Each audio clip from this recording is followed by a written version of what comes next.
Everybody in that county thought old Harlan Voss was feeding a dead animal. That's the truth. They'd drive past the wash on the county road and see him out there at first light, a bucket in one hand and a bad hip slowing the other, walking down to a donkey so thin you could have counted its ribs from the highway like fence posts. And they figured, the way people figure things about a man who lives alone, that he'd gone soft in the head, that he was talking to a corpse that hadn't finished dying yet. They were wrong about the donkey, and they were wrong about Harlan. What none of them knew, what I didn't know, and I was closer to it than anybody, was that the feeding wasn't about the donkey at all. Not really. It was about a promise he'd made to somebody who was already gone, and a debt he couldn't pay to the living, and the one small thing left in the world he could still keep alive with his own two hands. And then, on a morning the frost came late, and the sky went that flat pewter color that means the weather's about to do something it hasn't decided yet. 4 wild horses came down out of the high country and stood at the edge of that wash. 4 of them, no brands, no fear, standing there like they'd been sent. I have spent a long time trying to understand what I saw that winter. I've written most of it down, because that's what I do. I keep a book. I keep a tally. I've kept one my whole life like it could hold the world in place if I just accounted for every line of it. But some things don't tally, some things you just carry. So sit tight, this is one of those. The first time I saw the donkey I thought it was already dead, and I was mostly annoyed about it. That'll tell you something about the kind of man I was that autumn. My name is Cole Merritt, I was 51 years old. I kept the books and the fence lines for the Voss place because Harlan couldn't do the numbers anymore and I couldn't do much else after the packing plant let me go. And I had a habit, still have it, of writing down everything that crosses my day in a water-stained ledger I keep in my breast pocket. Feed prices, rainfall, which post rotted, which calf pulled through. My late wife used to say I'd write down my own funeral if somebody handed me a pencil at it. She wasn't wrong. She was rarely wrong, which is a thing I've had a lot of years now to be sore about, her being gone and all. So the donkey. It was down in the wash off the North County Road, the dry cut where the flash water runs maybe twice a year and the rest of the time it's just cracked clay and mesquite, and the bones of things that wandered in to die out of the wind. I'd stopped the truck to fix a gate chain some kid had cut for meanness, and I looked down and saw a gray-brown shape folded up in the shade of a dead Palo Verde, and it did not move, and I thought, well, that's a carcass, and it's on Voss land, and now it's my morning. Then it lifted its head. I have seen a lot of hungry animals. Grew up on a place that failed slow, worked another that failed fast, spent 19 years watching cattle go down the chute at the plant. I know what starving looks like from every angle a man can stand to look at it. And this donkey was as far gone as any living thing I'd ever seen still holding on. Hips like coat hangers. The hide sucked down between every rib. Sores on its knees from going down and not being able to get up clean. Somebody had left it, dumped it, most likely, the way people dump what costs more than it earns, and it had walked or crawled itself into that wash and settled in to finish the job. But it lifted its head, and it looked at me. I want to be careful here because I don't hold with people who make animals into little saints and stick human words in their mouths. A donkey is a donkey, but there was something in the way it looked at me that was not asking for anything. That's what got me thinking on it later. A begging animal you can walk away from. I'd walked away from plenty. This one wasn't begging. It just registered me the way you'd register weather, another thing happening to it, and then it put its head back down. I climbed down into the wash. Bad idea, my knee told me. I got close, slow, and it didn't spook because it hadn't the fuel to spook, and I crouched there in the smell of it, that sweet sour smell of an animal breaking down its own body to stay alive, and I did the arithmetic I always do. The arithmetic said, this is a cost with no return. It said, even if you feed it, it's too far gone and you'll have spent good money and worse hope on a thing that dies anyway. It said, put it out of its misery, Cole, you've got a rifle in the truck. It's the kind thing and the smart thing both, and those don't line up near often enough for you to pass one up when they do. I stood up to go get the rifle, and Harlan Voss's truck came over the rise. Harlan was 78 that year. He'd buried a wife and a son and a way of life, in that order, and the losing of the third one nearly finished what the first two started. The Voss place had been 4,000 acres of decent cattle ground once. By the time I came on, it was maybe 1,100. The rest sold off in pieces to pay the pieces of his life that came due, the wife's long dying, the son's short one. He ran 40 head now where he'd run 400. He drove the county line at first light every morning, not because there was much to check, but because a man's got to have somewhere to point himself when he wakes up, and Harlan had run clean out of somewheres except the truck and the road and the pointing. He pulled up behind my truck and got out the way he got out of everything those days, in installments. Cane first, then a boot, then the rest of him, unfolding, one hand on the door. "What is it?" he said, not a question the way I'd write it, a flat thing. "Donkey," I said. "Somebody dumped it." "It's about done." I nodded down at the wash. I was going for the rifle. He came to the lip of the cut and looked down. I watched him look. Harlan had a face like weathered fence. You couldn't always read it.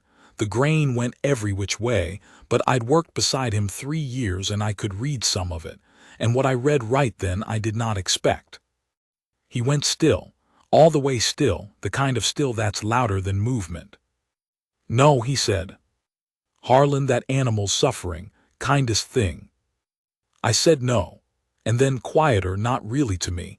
I'm not shooting one more damn thing that's still trying." I didn't know what to do with that, so I did what I do.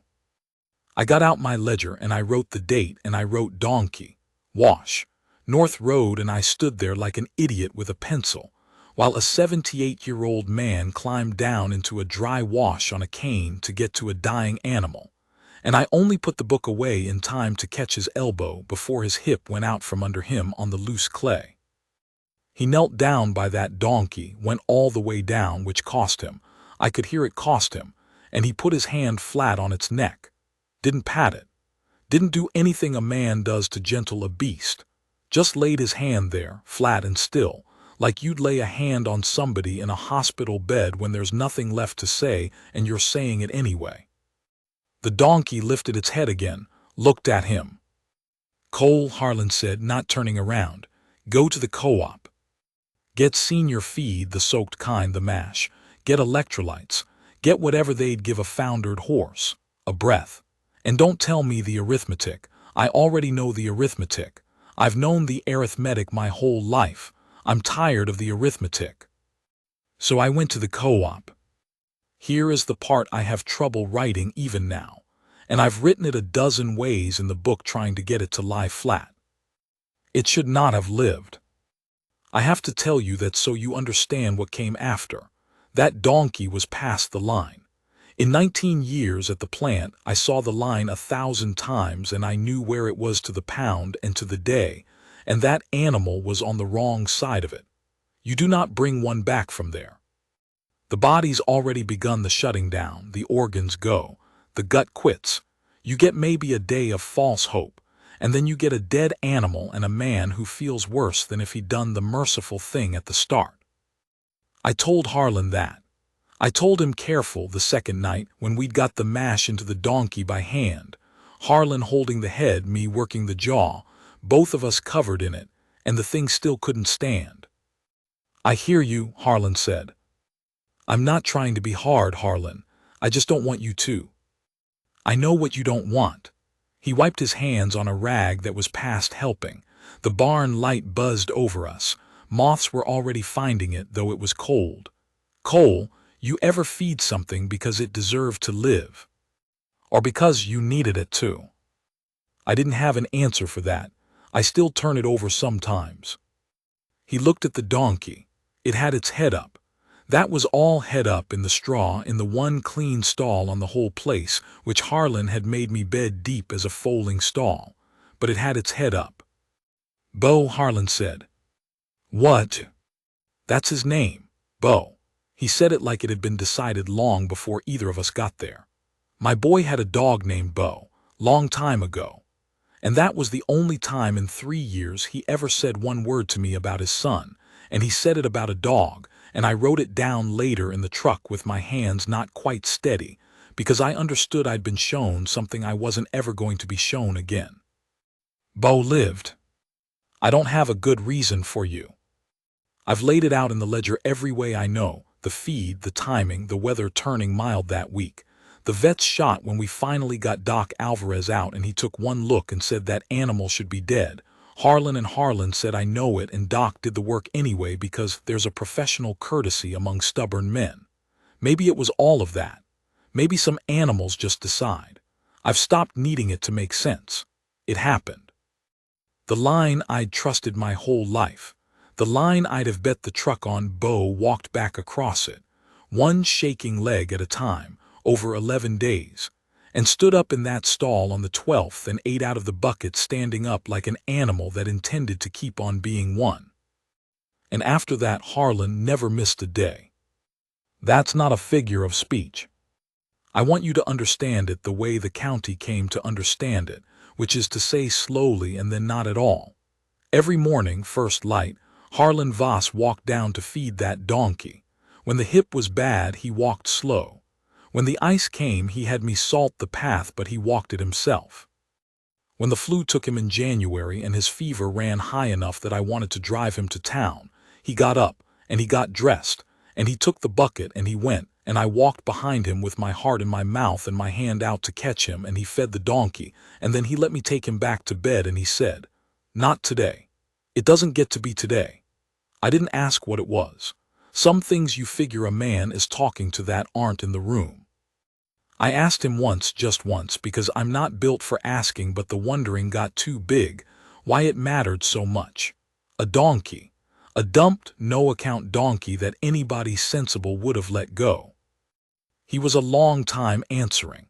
We were sitting on the tailgate watching Bo in the near pen, and Bo had got fat and sassy and had opinions now, and would bray at the truck like it owed him money. "When Danny was dying," Harlan said, and I about fell off the tailgate because that was the boy's name and he'd never once said it. There wasn't a thing I could do, not one thing. I sat in that room and I watched it take him, and every single day I got up and I couldn't fix it and I couldn't feed him back and I couldn't do anything except be there, and half the time I couldn't even do that right. He worked his jaw. You spend a certain number of days being able to do nothing for something you love, Cole, and it does something to you. It hollows a place out. He nodded at the donkey. I can do this. Every day I can do this one thing and it works. It just works. His voice did something then that I'm not going to describe because it's his and not mine to hand around. That's all it is. It's not about the donkey. It was never about the donkey. I wrote that down too. It was never about the donkey. I've read it back more times than I'd admit. I thought that was the whole of the story. A broken old man and the animal that gave him something to do with his hands and his grief. I was wrong. That was just the part before the horses. The horses came on the kind of morning that doesn't know what it wants to be. I remember the sky exact because I logged it. Pewter flat, no wind, the frost late and thin so the ground crunched soft instead of hard. Middle of February. The dead middle of a hard winter on a place that couldn't afford one. We'd lost 2 head to the cold already, and I'd been up half the night with a heifer that didn't make it. And I came out to the barn tired down into my bones. And Harlan was standing in the yard not moving, cane in one hand, feed bucket in the other, looking up at the north ridge. "Cole," he said, quiet. "Come look at this." They were coming down off the high country in a line, 4 of them. Now we get wild horses in that country. Mustang bands range the BLM ground north of the Voss place, and now and again a stud will run some mares down onto private land looking for graze in a bad year.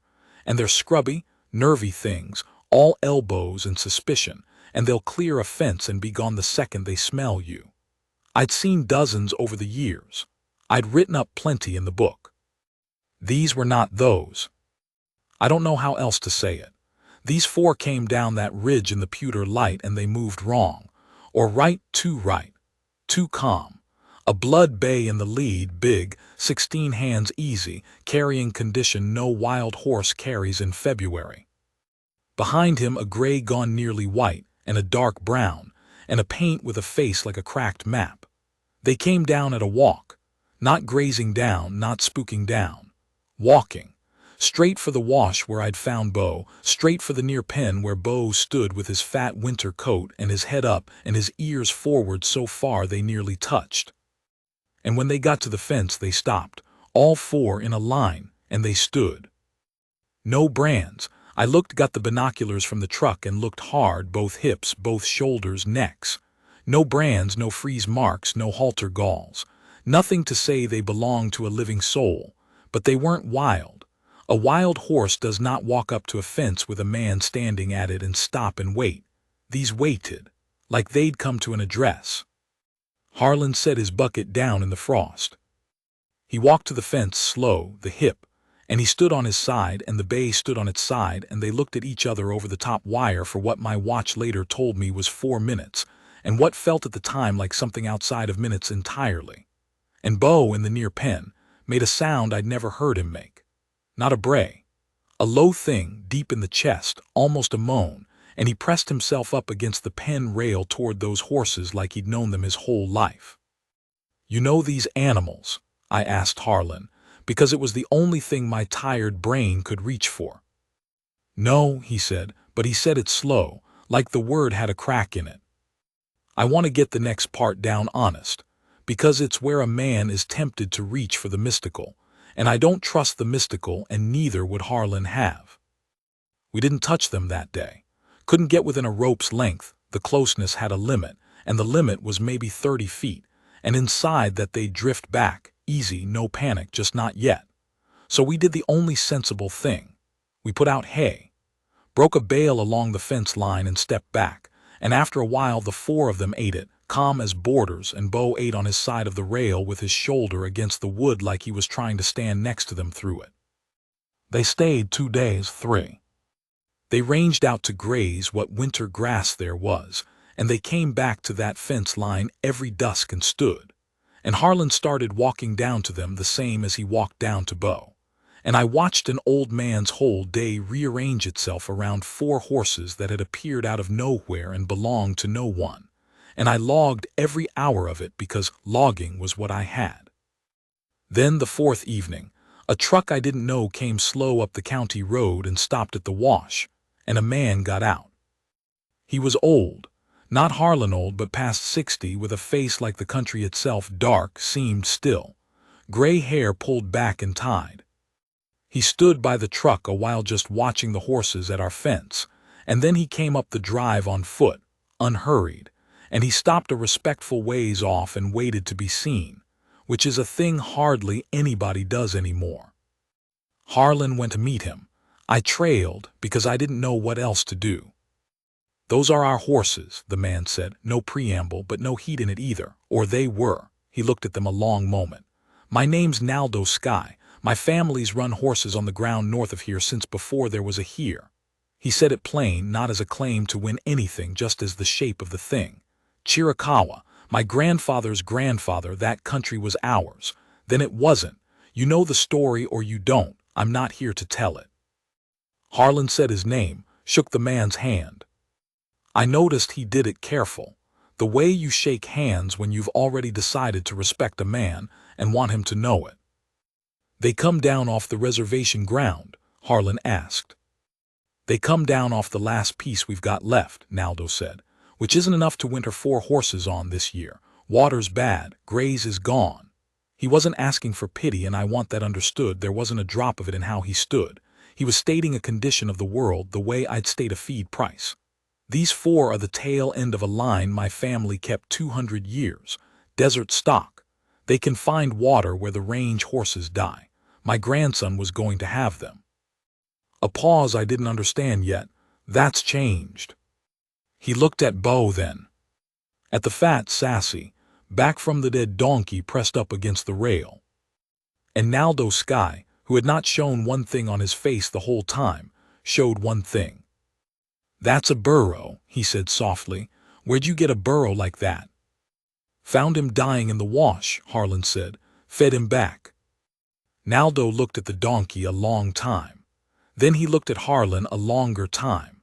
And something passed between those two old men that I was standing right next to and still only caught the edge of. "My grandmother had a burro," Naldo said. "The horses were always calmer with a burro in the band, steadied them. When the range got bad and we had to move stock, the burro went first and the horses followed, because a burro won't cross bad ground and a horse will follow one that won't." He almost smiled. "Didn't quite. We lost our last one years ago. The horses have been unsettled, ranging, looking for something, my grandson used to say." He nodded at Bo. "Looking for that, maybe.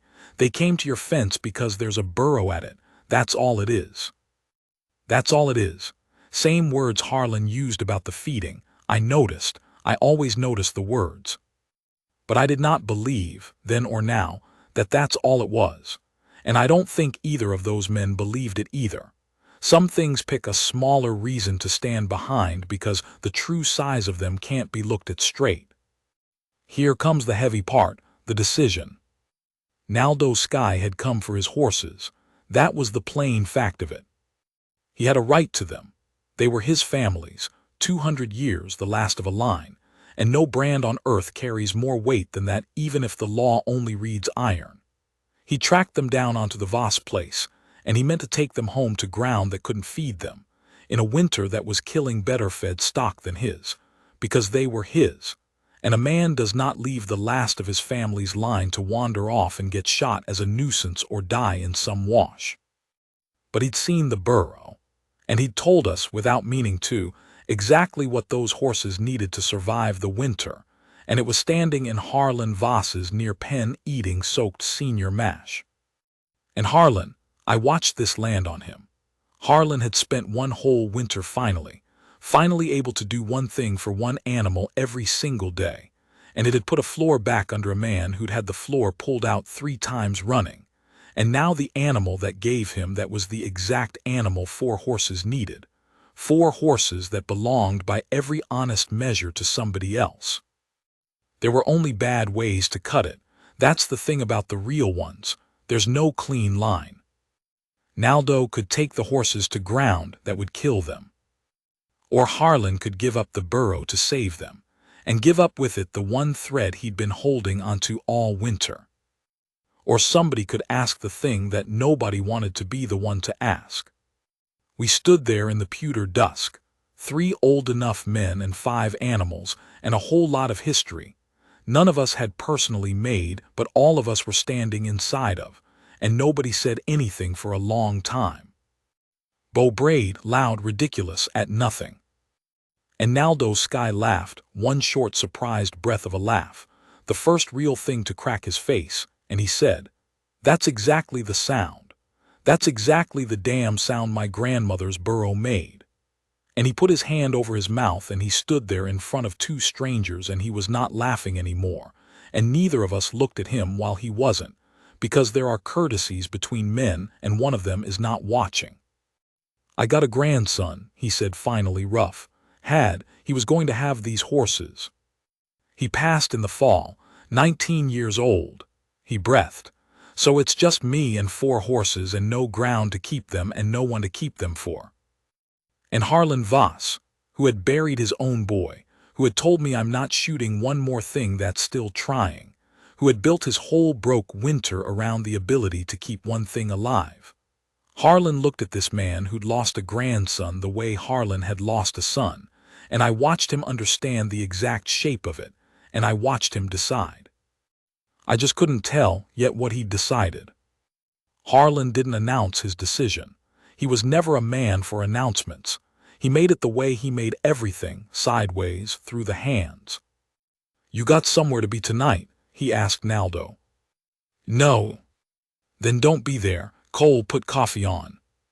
"Naldo, those horses'll hold at that fence long as the burro's in the pen. You said it yourself. So they'll hold. And we'll sit down like men and figure the thing out, because I'll be damned if I'll do it standing in the cold. So we sat down, in Harlan's kitchen, which hadn't had 3 people in it in years, under a light that Danny's mother had picked out before I was ever on the place. And we figured the thing out. It took most of a night and a full pot of coffee, and it went places I'm not going to write all of, because some of what those 2 men said to each other about the sons and grandsons they'd buried was said in a kitchen at 2 in the morning, and does not belong in a ledger or anywhere else but where it happened. But here's the shape of what got decided. Harlan Voss had 1,100 acres. Most of it winter graze he wasn't running cattle on because he'd cut his herd down to 40 head he could manage. He had water, a good well, a windmill Danny had rebuilt with his own hands the summer before he got sick, still turning. He had barn, he had hay, he had more empty pen than a man that age had any use for. And Naldo Sky had 4 horses, 200 years old in the blood, and no ground to keep them alive on, and no one left to keep them for. I'm not buying them, Harlan said. He was firm on that, and I understood why. You don't buy a man's grandson's horses, you don't put a price on the last of a line. That's an insult dressed as generosity, and Harlan knew it. And I'm not taking them. They're yours. They stay yours. Your name, your brand if you want to put one on them, your grandson's horses. He turned his coffee cup a quarter turn on the table, a thing he did when the words were hard. But this ground can feed them. And I've got a burro they'll follow to water and back, and it turns out, and here his voice went careful, it turns out I've got nothing much to do with my mornings except keep animals alive. So, you bring them onto this ground. You come see them whenever you've a mind to. There's a bed here, God knows there's beds, and they winter here, and they stay yours. That's the deal. That's the only deal I've got. Naldo was quiet a long time. Why, he said finally, not suspicious, just needing to know the way you need to know before you accept a thing that large. Harlan looked at him. And then he told him the truth, which is a thing I'd never once heard him do about himself before that night. Because I buried my son, Harlan said, and for a long time there was nothing I could do for anything, and it near killed me slower than it killed him. And then I found a dying burro in a wash, and I fed it back, and it gave me my mornings again. It gave me a reason to get the bucket. He set the cup down. You lost your boy in the fall. Now it's winter, and you've got 4 horses you can't keep and no reason left in them but grief. And I'm sitting here with too much ground and too much mourning and a burro your horses already chose. He shrugged, and it cost him, that shrug. Seems to me the arithmetic finally came out right for once. I'm not going to argue with it just because it took me 78 years. I had my ledger open under the table. I did not write anything down. I want that on the record, the one time in my life the words came and I let them go by without catching them, because some things you do not get to keep by writing them, you only keep by having been in the room. Naldo Sky put out his hand across Harlan Voss's kitchen table. They followed the burro to your fence, he said. I guess I follow them. His voice wasn't steady, and he didn't pretend it was. My grandson would have liked you. He liked stubborn old men. He was going to be one. They shook on it. 2 old men who'd lost their boys in a kitchen at 2 in the morning, over 4 horses, and a donkey named after a dead child's dog. They brought the horses onto Voss ground the next week. It was a small thing to watch, and I have never watched anything bigger. Naldo led Bo, just walked the burro out on a lead rope through the wash and up the near slope, and the 4 horses followed, exactly like he'd said they would, exactly like the burros people had known for 200 years, the bay and the gray-white and the dark brown, and the paint with the map for a face, following a fat little donkey across ground that was suddenly safe because a burro was willing to cross it. Harlan walked behind on his cane. I brought up the rear with the book I wasn't writing in. And that's how it went, that winter and after. Naldo came out 3-4 times a week, then more. There was a bed, like Harlan said, and by spring there were nights Naldo just stayed, and the 2 of them would sit on the tailgate not saying much, watching the horses graze ground that had been Naldo's family's before it was anyone's, which is a kind of circle I'm not smart enough to close up neat, and I'm not going to try. The horses fattened. The bay turned out to be gentle as a lamb once you were past the 30 feet, and it was Naldo's grandson's horse most particular, the one the boy had picked, and Naldo would stand with his forehead against that bay's neck sometimes for a long time, and nobody bothered him, and the bay stood still and let him. Harlan never missed a day feeding the burro, not that whole next year. Even at the end, when the end came, and it came, the way it comes for stubborn old men, quicker than you'd think once it decides to, even then, the last morning he could stand, he made me help him to the pen, and he fed Bo out of the bucket with his own hands, and he said, "There, not today either." And I finally understood, a year too late, what it was that didn't get to be today, and I understood he'd been holding it off one bucket at a time the whole while, and that he'd known all along he was only holding it off and not beating it, and that he'd fed the donkey anyway, every day. Because the doing was the thing. Because you keep what's still trying alive as long as your hands still work, and then you hand the bucket to the next man. He handed me the bucket. Not as a figure of speech, he put it in my hand. Naldo was there at the end. Of course he was. The two of them had figured, somewhere in all those tailgate nights, that they were the only two people left who spoke the particular language of what they'd lost, and you don't leave the only man who speaks your language to say it alone. I still keep the ledger. Old habit, and I've made peace with it. A man keeps a tally because he's afraid the world won't hold still, and he's right to be afraid, and the tally doesn't help, but it's honest company. Bo's still here, fat as ever, braying at the truck like it owes him money, which, if you total up the feed, it does. Naldo runs the horses on this ground still. It's in the papers now, all legal, the way Harlan wanted it. Naldo's ground and Naldo's horses and Naldo's grandson's bay, on soil that used to be his family's, which took 140 years and 2 dead boys and 1 dumped burro to come halfway back around. The bay had a foal this spring. Naldo let me be there for it. He said his grandson would have wanted a witness who kept a book, and he said it with almost a smile, and I wrote down the date and the time and the weather, pewter sky, late frost, no wind, the same as the morning the horses first came down the ridge, and I sat back on my heels in the straw, and I did not write the next line. Because there wasn't a next line, I could get to lie flat. Because a man fed a dying thing every day for no good arithmetic reason, and it gave him back his mornings, and the mornings gave him a burro, and the burro brought 4 horses, and the horses brought a man carrying the same grief he was carrying, and the 2 of them carried it together the rest of the way, and now there's a foal standing up on new legs on ground that came back around, and the old men who made it happen are